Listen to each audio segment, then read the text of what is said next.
Hi everyone, మనం last వీడియోలో చేసినాం కదా యూట్యూబర్ అని. బ్రో ఇప్పుడు సర్జరీకి వచ్చిందనమాట. నేను కొంచెం లేట్ అయింది క్లినిక్కి రావడానికి. బ్రోకి ఆల్రెడీ హెయిర్ లైన్ మేకింగ్ ఇంకా ట్రిమ్ కూడా చేసారు ఆల్రెడీ. ఎట్లా ఉంది బ్రో హెయిర్ లైన్ మేకింగ్? మీకు ఎట్లా అనిపిస్తుంది? నాకు నచ్చినట్టే. డాక్టర్ ఏమని చెప్పింది మీకు ఇష్టం వచ్చినట్టు చేస్తా అని చెప్పిందా? ఎట్లా చెప్పింది? మనకు నచ్చినట్టే హెయిర్ లైన్ అనేది మార్క్ చేశారనమాట. సో ఇప్పుడు నువ్వు సాటిస్ఫై హెయిర్ లైన్ తోని? పక్కా.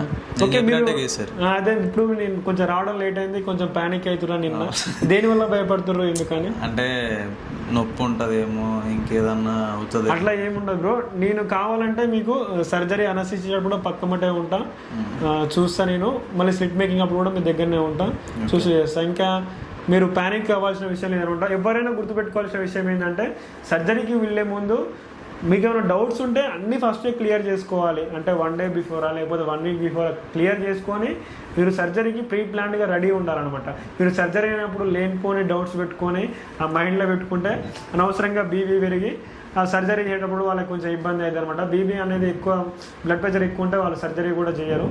సో అందువల్ల మీకు ఏమైనా డౌట్స్ ఉంటే, ఇంకేమైనా ఉంటే ముందే క్లియర్ చేసుకోవాలి. డాక్టర్స్తోని కానీ లేకపోతే మీరు కన్సల్ట్ అయినప్పుడు వాళ్ళ నెంబర్ ఇస్తారు కదా, ఆ నెంబర్తో కానీ లేకపోతే మనకు తెలిసిన వాళ్ళతో, అంటే సర్జరీకి ఆల్రెడీ చేసుకున్న వాళ్ళతో కూడా డౌట్స్ క్లియర్ చేసుకుంటే ఈజీగా ఉంటుంది అనమాట. మీరు ఎలాంటి ప్యానిక్ అవ్వాల్సిన విషయం లేదు. సర్జరీ 100% మన హెయిర్ పీక్ హెయిర్ గ్రోలో పక్కా రిజల్ట్ ఉంటుంది.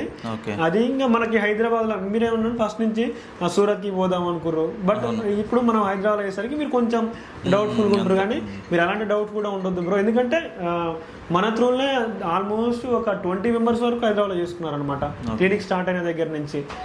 అట్లా మీరు నిన్న కూడా లాస్ట్ నేను చెప్పిన కదా మధు అన్న అని, అన్న కూడా ఇప్పుడు మీరు కాల్ మాట్లాడారు కదా, అన్న కూడా నిన్ననే సర్జరీ అయిపోయి వచ్చిందనమాట. సో మీరు ప్యానిక్ అవ్వకండి, నేను మీ పక్కమటే ఉంటా. ఓకేనా బ్రో? ఓకే, అదే అనమాట. Okay guys.